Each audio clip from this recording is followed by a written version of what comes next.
Bapa, Anak, dan Roh Kudus. Amin. Cuma sila dulu. Selamat menyambut tahun baru 2020. Kita puji Tuhan, Tuhan telah memberkati kita dengan tahun baru ini. Walaupun kita telah menghadapi banyak cabaran, tak ada tahun yang tak ada cabaran. Dan bagi syukur pada Tuhan atas semua berkat yang kita telah terima daripada Allah Bapa dalam tahun 2023, dan kita serahkan tahun 2024 kepada Dia, supaya Dia akan memimpin dan Dia akan memberkati kita dalam tahun 2020. Dalam tahun 2023, adakah sesuatu yang kamu telah buat untuk kemuliaan nama Tuhan dalam tahun 2023? Kita tanya Bella, dalam tahun 2023, apa yang kamu telah buat? Apa yang bagi kamu sekarang? Ada sesuatu yang kamu telah buat untuk memuliakan nama Tuhan, untuk kemuliaan kerajaan Tuhan. Apa yang kamu telah buat?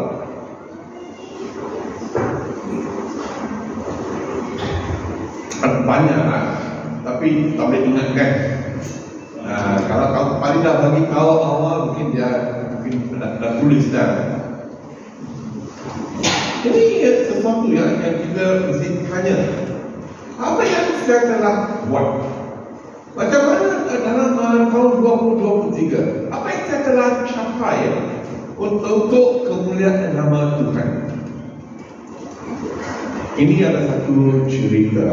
Ini satu cerita. Mungkin kamu pernah dengar cerita ini lah. Ini tentang seorang muda, pemuda yang Thailand. Dan dia memang orang yang setia kepada Yesus. Memang dia setia kepada Yesus. Setiap minggu dia akan pergi ke gereja. Dia akan setiap hari dia akan baca firman Tuhan. Setiap hari dia akan doa. Suatu hari dia dalam mimpinya, dia nampak Yesus datang. Kita semua pernah jumpa Yesus dalam mimpi, kan? Kalau dapat mimpi Tuhan, dalam mimpinya Yesus datang. Dan Yesus kata kepada dia, anak, saya datang, saya memang gembira. Saya memang gembira dengan kehidupan kamu, dan saya datang untuk membawa kamu pergi ke syurga. Maksudnya, masa dia dah sampai dah. Ini yang kita tahu, kan? Bila masa kita akan sampai, dia kata, anak, saya datang untuk membawa kamu pergi ke syurga. Wah, dia nak tengok muka Yesus. Wah, dia pun sangat gembira. Dia pun rasa gembira. Walaupun dia kata, hari ini kamu akan ikut saya ke syurga. Maksudnya kamu dah sampai dah di bumi. Dia kata, Yesus, saya akan minta permintaan. Dia kata, apa itu permintaan? Minta sajalah. Minta sajalah. Bagi saya 5 minit. Sebab saya akan ikut Yesus, kita boleh pergi lah. Kita boleh pergi ke syurga. Saya nak pergi ke syurga juga. Sebab dia seorang yang setia. Dia setiap hari dia baca firman Tuhan, dia berdoa. Dan itu pergi 5 menit kan? 5 menit. Apa tak suka. Dia pun pergi. Tiba-tiba dia balik. Dia keluar dari bilik dia dengan 2 beg. Macam dia pernah pakai angkat ke beg. Berat. Dan dia sedih. Apa itu beg? Apa yang ada dalam beg? Dia kata, Yesus, you tahu tak, saya memang ada seorang saya ada banyak banyak rumah, saya pun ada banyak barang emas. Saya dah beli barang emas, saya simpan macam untuk invest. Kita suka buat investment kan. Saya dah bawa, saya simpan. Isteri saya nak kapal itu rumah-rumah kalau bawa pergi ke syurga lah. Ini jangan bawa pergi ke syurga lah. Tapi saya nak bawa ini barang emas semua pun dah pergi ke syurga.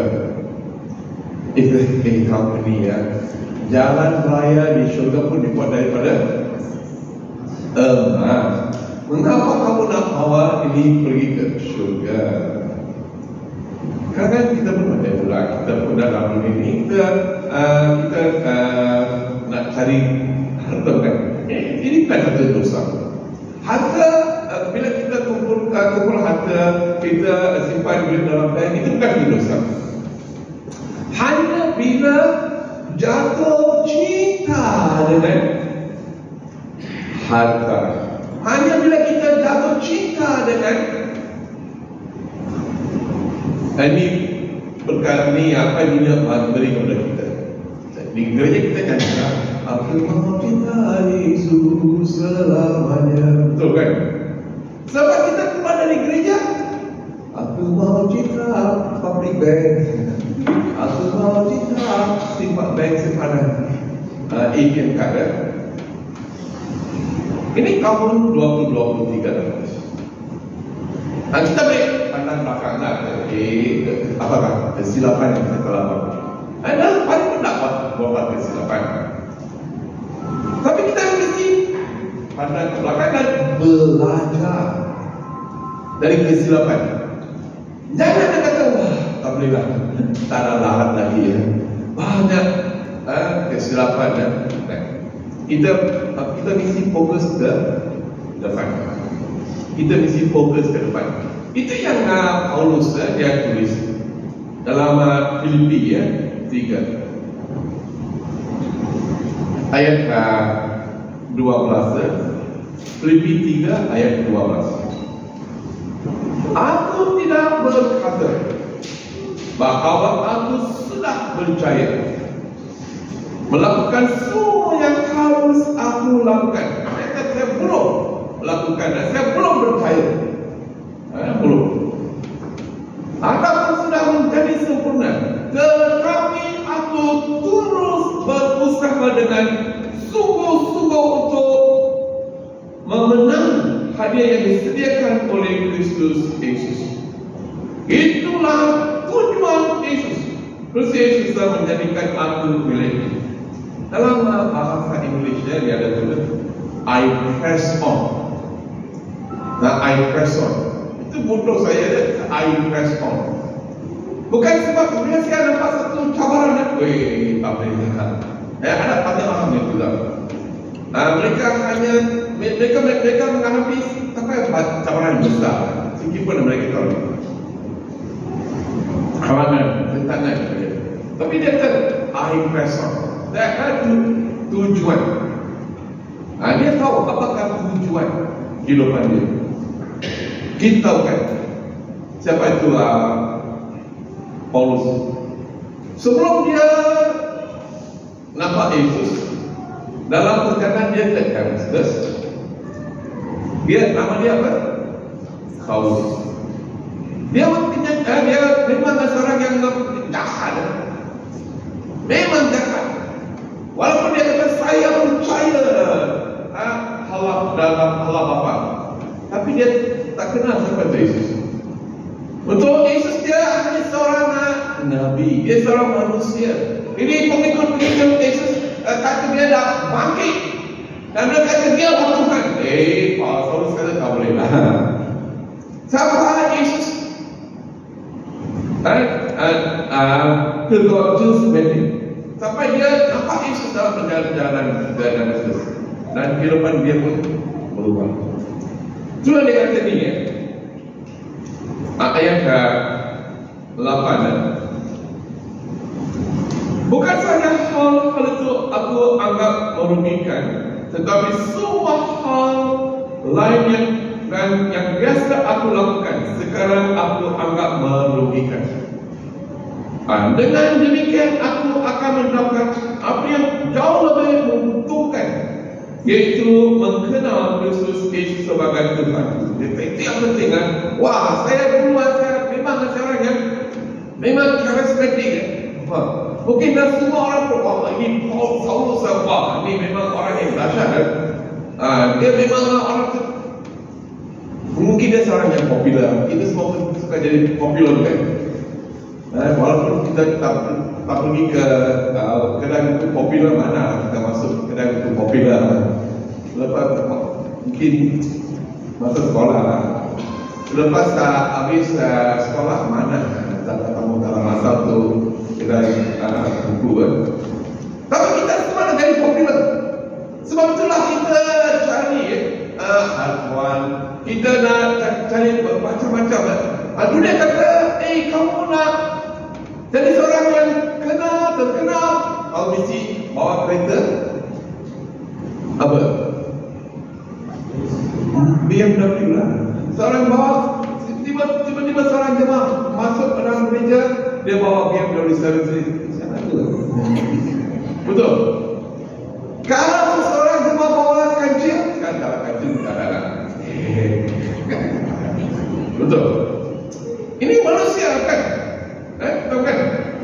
Kita tengoklah. Ini oleh itu, dunia kata ni, belilah kereta yang besar. Belilah rumah yang besar. Semua dalam kehidupan kita semua pernah besar. Kecuali istilah jangan besar lah. Betul? Ini jangan tengok sana lah. Kamu jahat ni kuliah ni. Okey?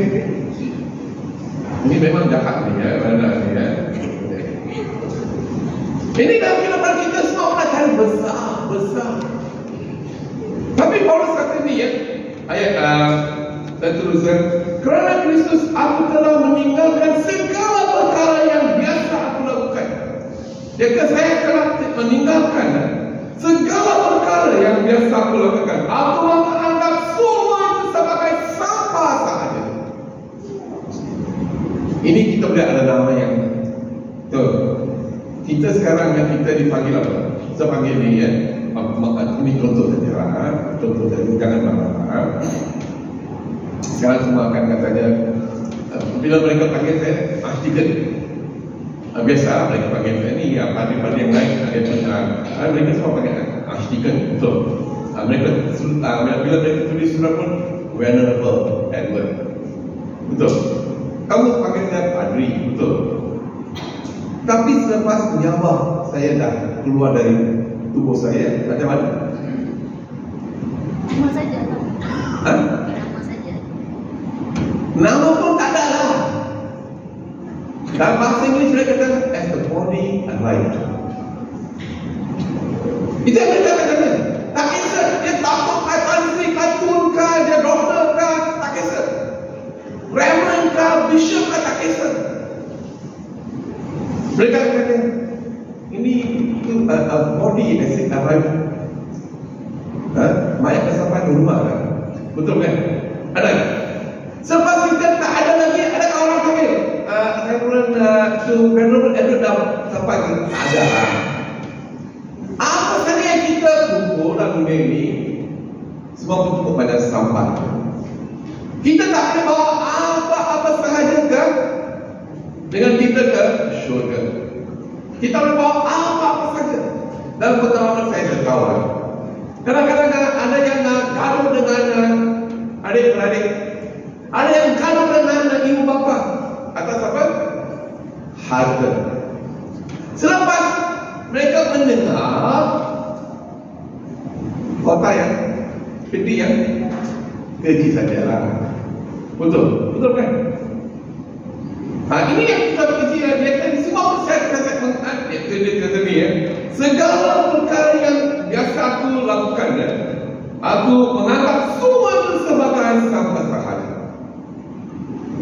Kalau kita nak ikut Yesus dalam tahun 2024, kita mesti buat sunat hati kita. Kita mesti buat sunat hati kita. Saya pernah bahasa Malaysia tak berapa terang. Bahasa Inggeris dia kata circumcise your heart. Yeremia pada dia kata circumcise your heart. Okey, itu yang dia kata ni, circumcise your heart, sunatkanlah hati kamu. Maksudnya buang semua perkara-perkara yang jahat. Buang semua perkara-perkara yang jahat. Kalau kamu cinta dunia ini, potong dan buang semua.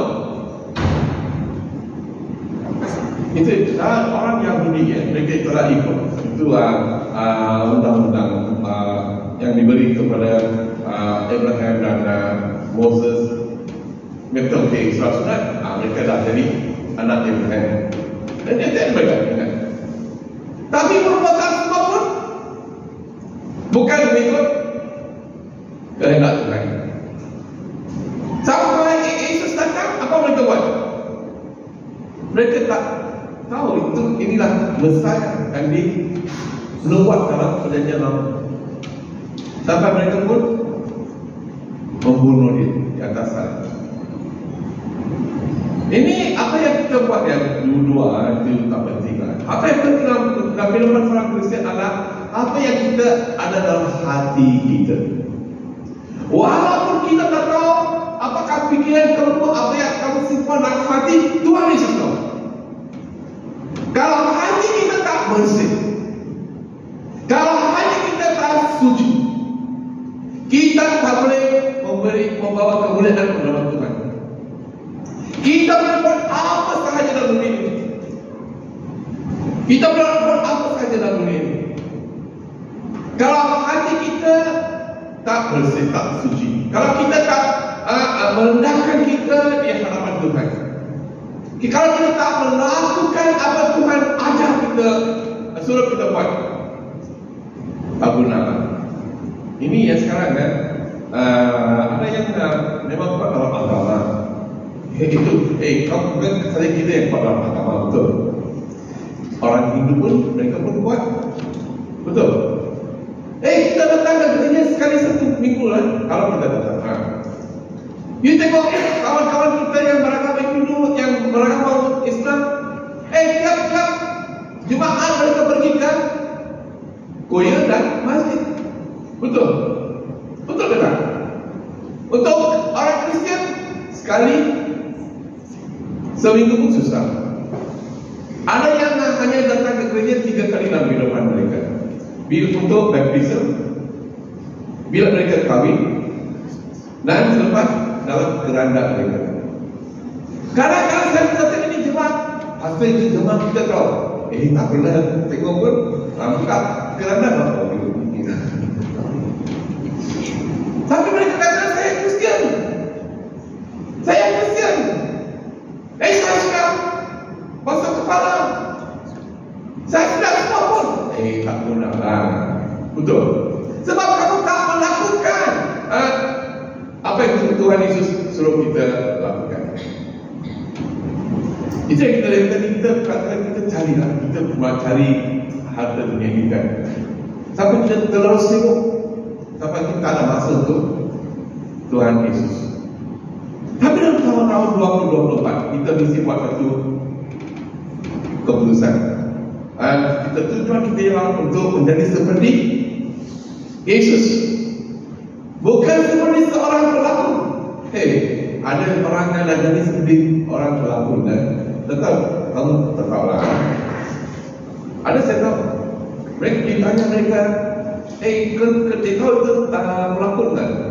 Mereka tahu di mana dia lahir, mereka tahu tarikh lahir dia, mereka tahu nama isteri dia, mereka tahu nama anak-anak dia, semua tahu nama dia. Sampai rambut mereka pun lanjut macam pelakon. Betul.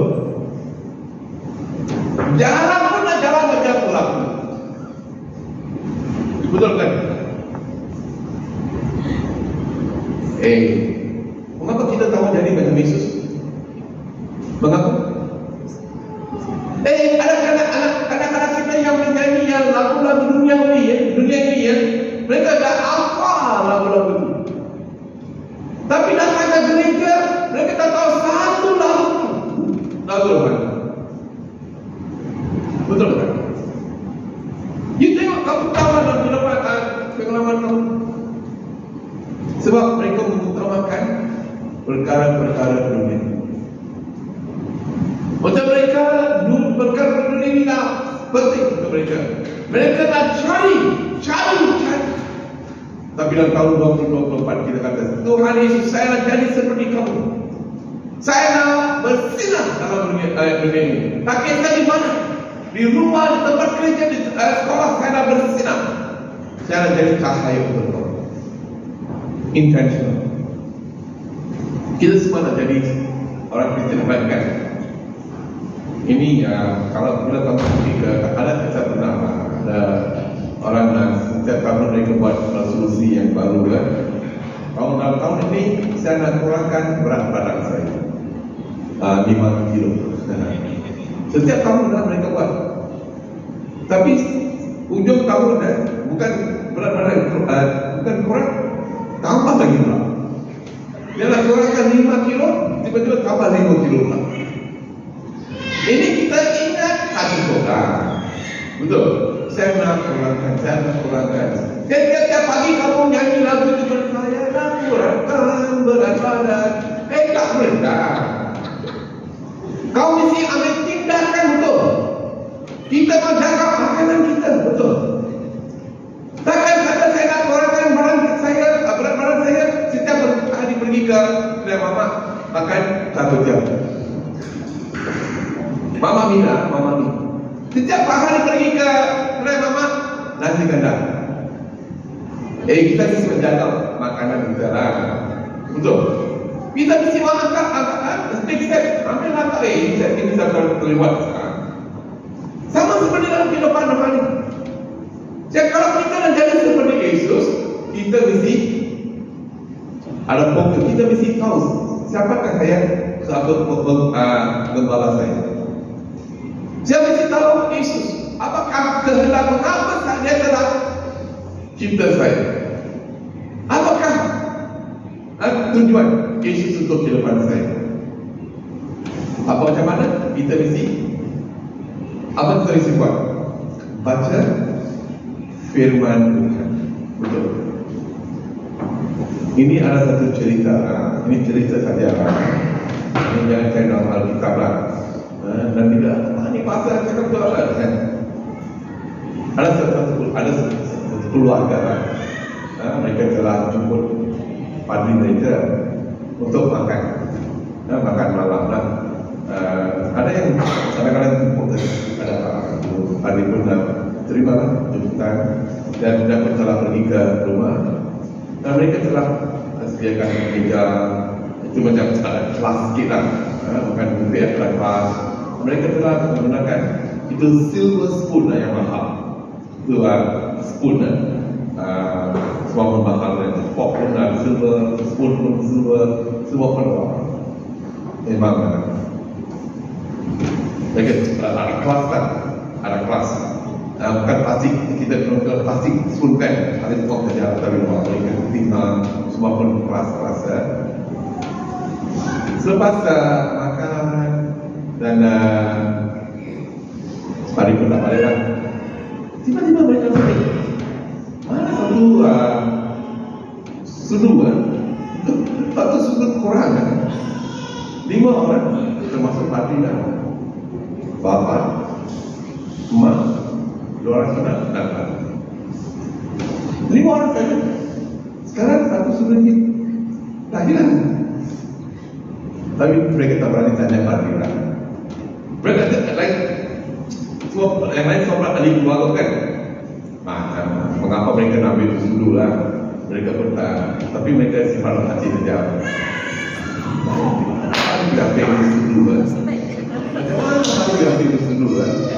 Memang mereka simpan hati. Lain kali saya datang ke rumah jangan cek saya. Selepas 1 tahun mereka jemput pastor. Mereka jemput pastor datangnya. Pastor datang kan, ini kita nak menyambut tahun baru lah, tahun baru Cina. Datang. Hari pergi lah. Nanti selepas makan, tiba-tiba ada seorang tanya, tahun lalu lah, kan mereka tak berani bagi itu sudu yang mahal lah. Mereka bagi itu sudu tu RM2 sudu yang berada RM2. Apa ini sudu tahun lalu saya rasa tak lah pasal. Satu sudu hilang lah pasal kamu orang ambil kan? Berani untuk ini. Ada lah. Saya mana nak ambil sebelum kamu? Kalau bawa tu Alkitab tu tahun lalu saya gunakan. Mereka kata, wah kalau mereka ambil tu Alkitab pun dah nampak macam ada sesuatu dalam Alkitab.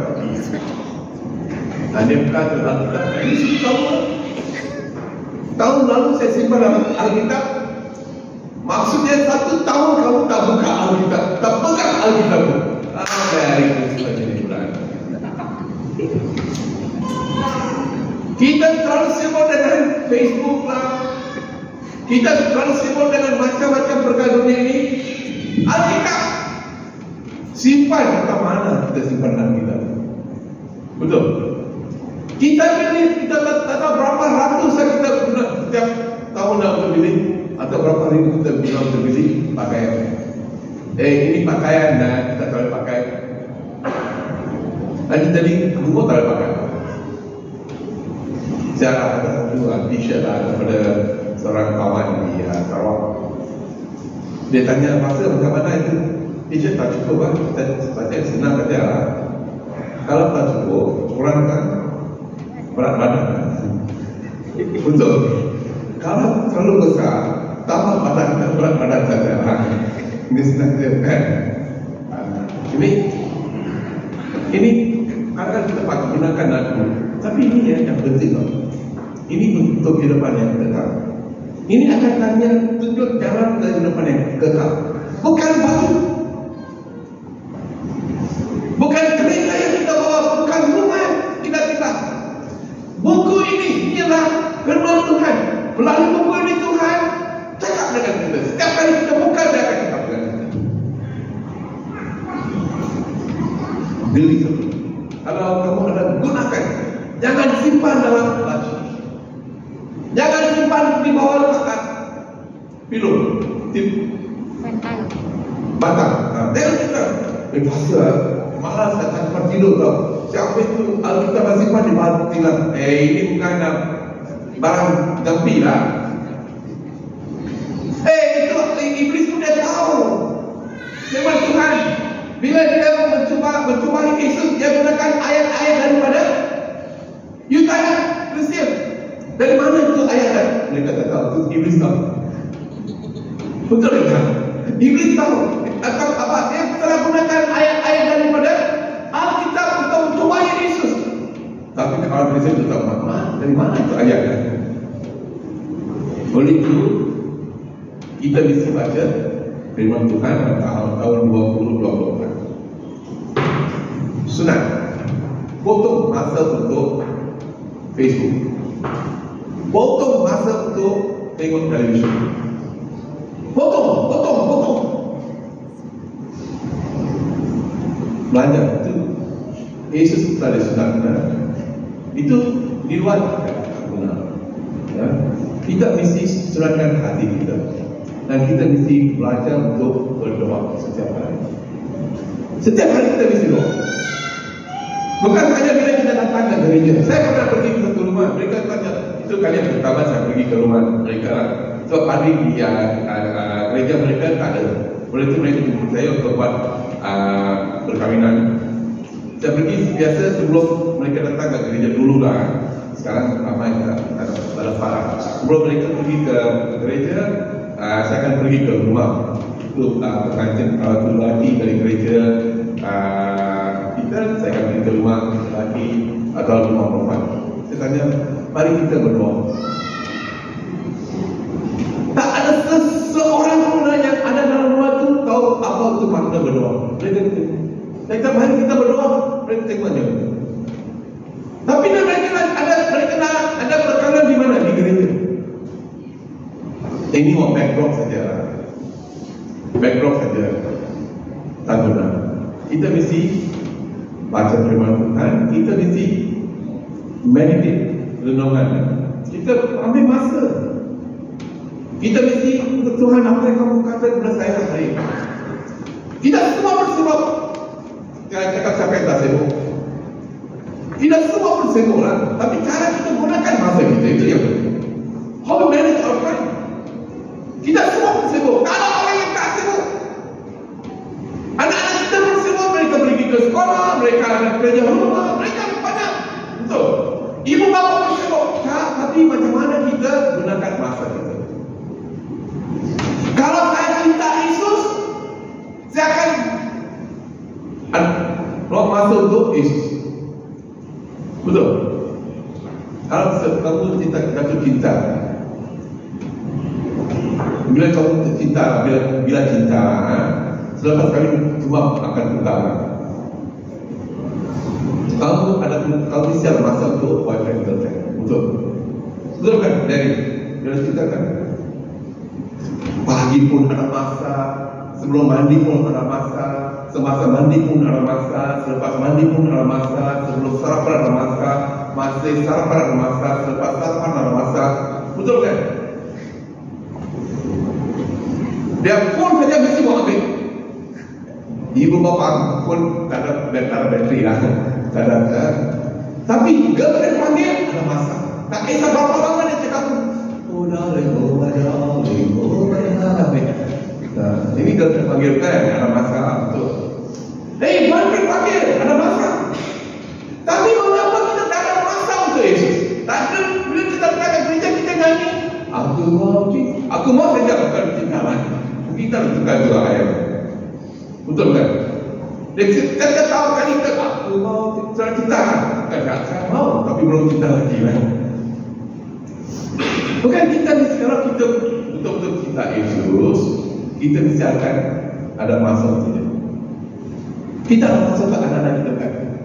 Walaupun kita sibuk, kita ada masa. Bila mereka panggil, kita mesti ada masa untuk mereka. Mereka akan buat masa untuk mereka. Dalam tahun 2024, bagi masa untuk Tuhan Yesus.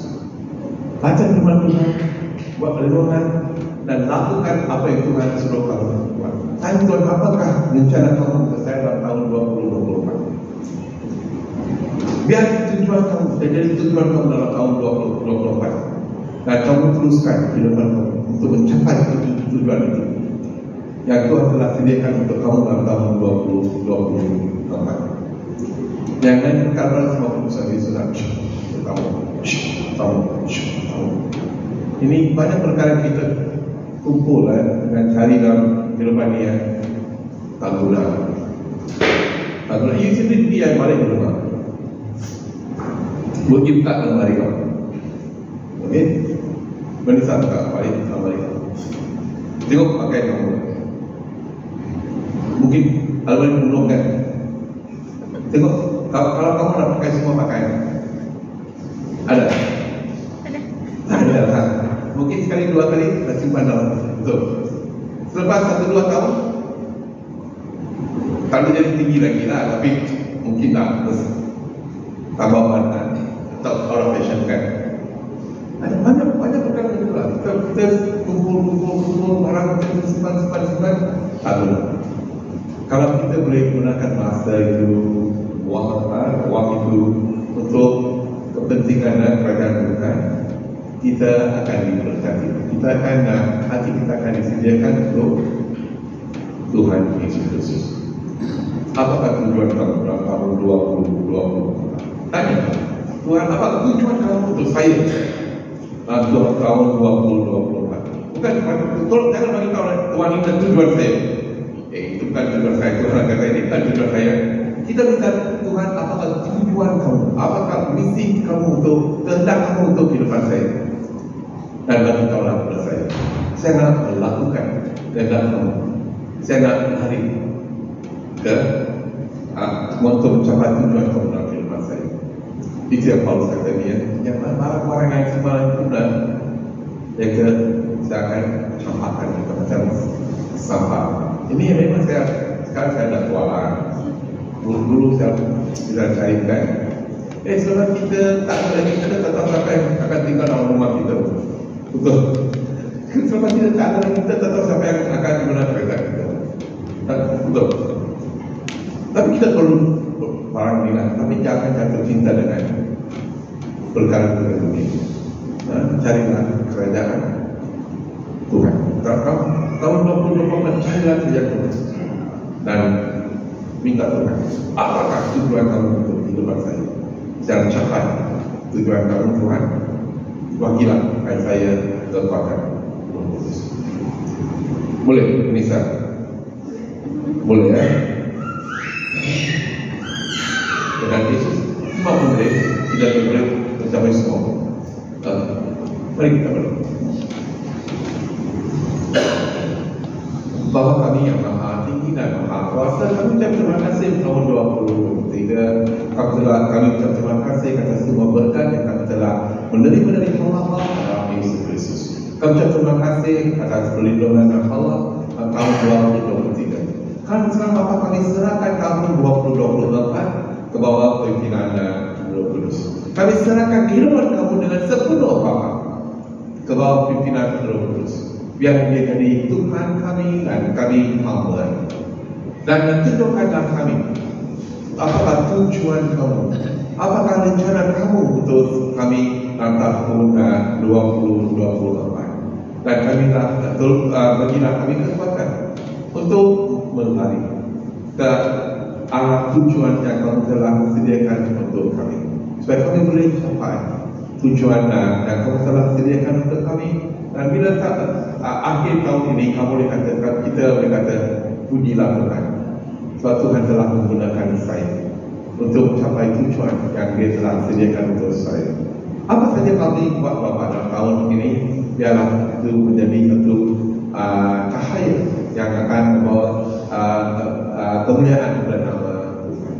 Terima kasih Bapa. Dalam nama Yesus Kristus kami